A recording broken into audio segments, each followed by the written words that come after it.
guys, Scarlett at Build Across here, and today I'm going to show you how I paint this pencil paint by line paint kit. So this is a paint by line, as I stated, so all the lines are etched into the cutout for you. No worry about freehanding.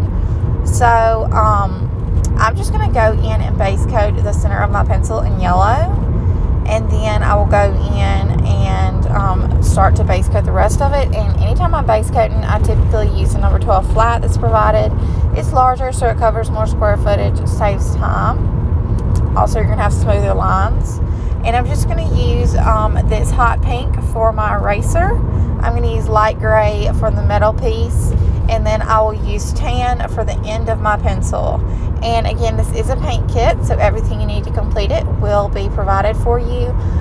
It's going to come with a cutout in the size of your choosing. We have 4 different options. You'll get the paint that I've chosen for it, a pack of 10 brushes, and then you'll have the optional Sharpie brush stroke marker. I always recommend it because it makes it easier. It's just like holding a pen or a pencil. But if you choose not to purchase that, I will explain how you can use paint as well.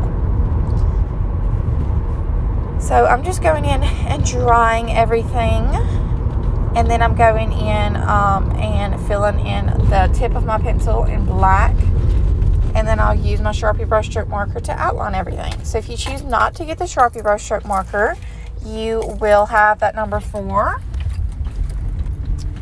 round and some black paint, and you can outline that way. And once I'm done outlining, I'll just go in with that number 4 that I was talking about earlier. And it's the smallest brush in the pack, so I love it for outlining and highlighting. I'm going to use it to highlight, just using the white that's provided. And then that's it, guys. That'll complete my project. I hope you guys enjoyed this video and this paint kit, and have a great day.